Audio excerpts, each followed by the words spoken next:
Student देखिए, आज second unit का ये लास्ट क्वेश्चन है। काफ़ी क्वेश्चन हमने रेसिडेंशियल स्टेटस के यानी स्कोप ऑफ टोटल इनकम के किए हैं, और नेक्स्ट लेक्चर से आपकी थर्ड यूनिट स्टार्ट होगी यानी कि सैलरी। स्टूडेंट आज ये लास्ट क्वेश्चन है और अच्छे से समझ लीजिए, उसके बाद आपकी थर्ड यूनिट स्टार्ट होगी। अब वो सैलरी की है। देखिए, Indian citizen doctor Dinesh, government employee, has the following taxable income for the previous year 2019 to 20 2019-20। First देखिए स्टूडेंट, क्वेश्चन को पहले पढ़ते हैं और उसके साथ साथ उसको थोड़ा समझते हैं। Income from salary received in foreign country for services rendered in that country computed, यानी कि जो सैलरी रिसीव्ड हुई है वो तो फॉरेन कंट्री में हुई है, लेकिन जो सेवा दी गई है वो भारत में दी गई है 50,000 रुपीज़। तो स्टूडेंट, चाहे रिसीविंग कहीं भी हो, यदि कोई भी सेवा, कोई भी सर्विस यदि भारत में की गई है, क्योंकि उसमें रियल में जो अराइजन हुआ है, रियल में जो इनकम एक्रूड हुई है वो तो भारत से है। तो ऐसी कंडीशन में ये रेसिडेंट के लिए भी टैक्सेबल है और नॉट ऑर्डिनरी रेसिडेंट के लिए भी टैक्सेबल है और नॉन रेसिडेंट के लिए भी टैक्सेबल है, यानी कि तीनों कंडीशन में ये टैक्सेबल है सभी के लिए 50,000 रुपीज़। अब आता second point, agriculture income from agricultural land situated in Pakistan. देखिए, कोई भी कृषि आय हुई है और ये एक फॉरेन कंट्री से है यानी कि पाकिस्तान से। देखिए, यदि ये लैंड भारत में सिचुएटेड होती तो हम इसको नॉन टैक्सेबल मानते हैं, यानी कि टैक्स फ्री। अब ये एग्रीकल्चर लैंड जो है वो पाकिस्तान में है, पाकिस्तान में ही इनकम एक्रूड हुई है, वहीं पे उसका अराइजन है, और जो लैंड है वो भी पाकिस्तान में सिचुएटेड है। तो इस कंडीशन में केवल रेसिडेंट के लिए टैक्सेबल होंगे 20,000 rupees. Student number third, dividend by an Indian company payable outside India. देखिए, डिविडेंड है वो इंडियन कंपनी का है, रिसीविंग उसकी भारत से बाहर हुई। स्टूडेंट देखिए, यदि डिविडेंड कंपनी का इंडियन कंपनी का डिविडेंड है यानी डोमेस्टिक कंपनी या इंडियन कंपनी का डिविडेंड है, तो वो पूरे का पूरा एग्जम्प्ट होगा, चाहे उसकी रिसीविंग भारत में हो या आउटसाइड इंडिया हो। इंडियन कंपनी का डिविडेंड पूरे का पूरा एग्जम्प्ट है, यानी कि टैक्स फ्री, यानी कि नॉट टैक्सेबल, चाहे उसकी रिसीविंग भारत से बाहर हो या भारत।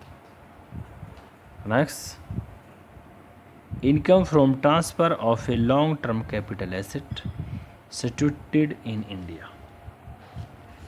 देखिए, लॉन्ग टर्म कैपिटल गेन, इसकी जो कैपिटल वो जो एसेट है वो भारत में स्थापित है।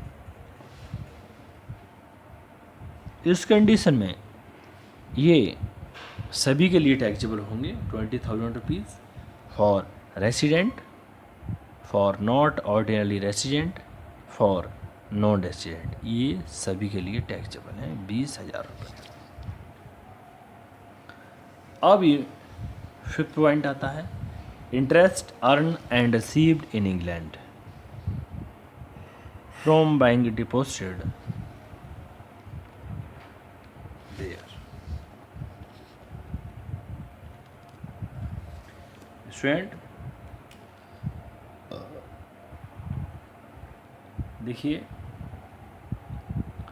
इंटरेस्ट अर्न हुआ, उसकी अर्निंग भी फॉरेन कंट्री से है और रिसीविंग भी फॉरेन कंट्री में हुई है, और वहीं पे उसको किसी बैंक खाते में जमा कर दिया गया। अब यहाँ पर इसका कोई भारत से लेना देना नहीं है, ना ही भारत से कंट्रोलिंग है इसकी, ना ही मैनेजमेंट है भारत से, ना ही भारत में एक्रूड है, ना ही अराइजन है, ना ही उसकी रिसीविंग है।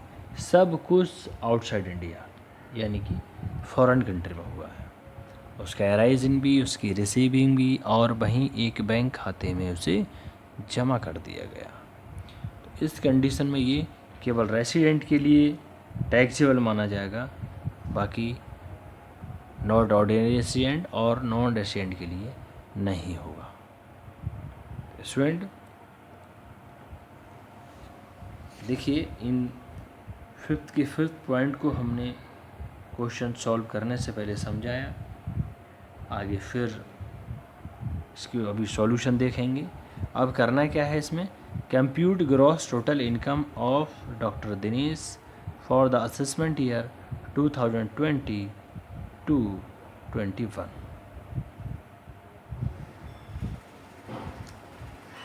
इफ़ ही इज़, यदि वो रेसिडेंट हैं तो, नॉट ऑर्डिनरी रेसिडेंट हैं तो, और नॉन रेसिडेंट हैं तो, इन सभी की ग्रॉस टोटल इनकम को कैलकुलेट करना है असेसमेंट ईयर 2020 और 21 के लिए।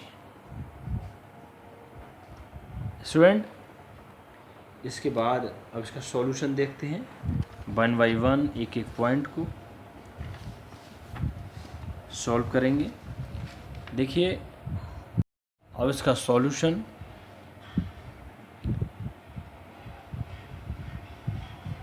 देखिए, इसका computation of gross total income for the assessment year 2020-2021। Incomes दे रखी हैं आपकी, रेसिडेंट, नॉट ऑर्डिनरी रेसिडेंट और नॉन रेसिडेंट। स्टूडेंट फर्स्ट देखिए, फर्स्ट ये क्या कह रहे हैं कि income from sale received in a foreign country for service rendered in that country computed. यानी कि income from sale received in foreign country, government employ and citizen of India, क्योंकि ये भारत का सिटीजन है और भारत में ही ये गवर्नमेंट एम्प्लॉय है। Income deemed to be accrued in India, इसलिए इस इनकम को भारत में ही इसे उपार्जित यानी एक्रूड माना गया है। और भारत में यदि कोई भी इनकम एक्रूड है या उसका अराइजन है या उसका रिसीविंग है, तो इस कंडीशन में ये तीनों के लिए टैक्सेबल है, for resident, for not ordinary resident, for non resident. Number 2, agriculture income from agriculture land situated in Pakistan. देखिए, agriculture income in Pakistan deemed non agriculture income in India, land is not situated in India. देखिए, ना ही ये भारत में ये land situated है, ना ही इससे भारत से कोई लेना देना है, क्योंकि एग्रीकल्चर इनकम भारत में पूरी नॉट टैक्सेबल मानी जाती है, नॉन एग्रीकल्चर इनकम को छोड़कर। तो इस कंडीशन में केवल ये रेसिडेंट के लिए टैक्सेबल होगा, केवल रेसिडेंट के लिए 20,000 रुपीज़,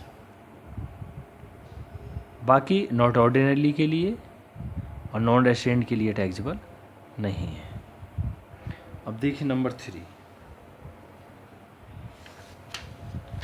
नंबर 3 आता है आपका dividend by an Indian company payable outside India.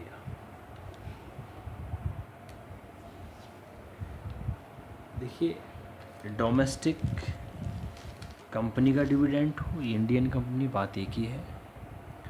और भारत में डिविडेंड या डोमेस्टिक कंपनी का,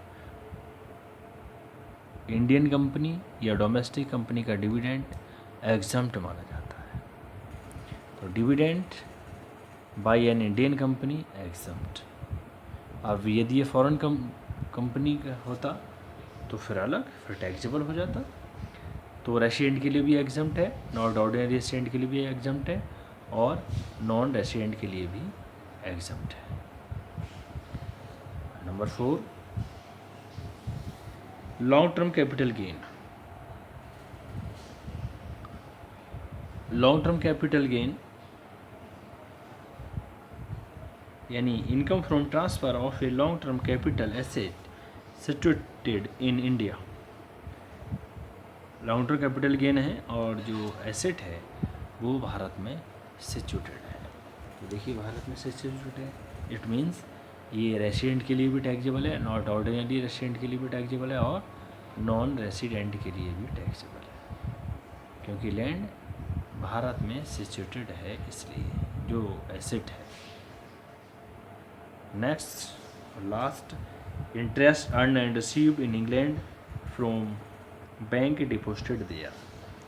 देखिए इस इंटरेस्ट का, इसका अराइजन अर्निंग भी इसकी इंग्लैंड से है, इसकी रिसीविंग भी इंग्लैंड में है, और वहीं एक बैंक खाते में जमा कर दिया गया है। भारत से इसका कोई लेना देना नहीं है। तो इस कंडीशन में जो रेसिडेंट की कंडीशन फुलफिल कर रहा होगा उसी के लिए टैक्सेबल होगा, बाकी नॉट ऑर्डिनरी रेसिडेंट के लिए और नॉन रेसिडेंट के लिए टैक्सेबल नहीं होगा, उनके लिए नॉट टैक्सेबल होगा। स्टूडेंट पूरा इसका ये ग्रॉस टोटल इनकम कैलकुलेट करेंगे। ग्रॉस टोटल इनकम इसका ये टोटल किया है तो 95,000, इसका टोटल किया 70,000, और नॉन रेसिडेंट का 70,000, यानी रेसिडेंट का 95,000, नॉट ऑर्डिनरी रेसिडेंट का 70,000, और नॉन रेसिडेंट का यानी अनिवासी का 70,000। स्टूडेंट इस तरीके से आज ही हमने सेकंड यूनिट का क्वेश्चन किया। नेक्स्ट कल से आपकी थर्ड यूनिट स्टार्ट होगी और थर्ड यूनिट में सेली टॉपिक। Thank you student.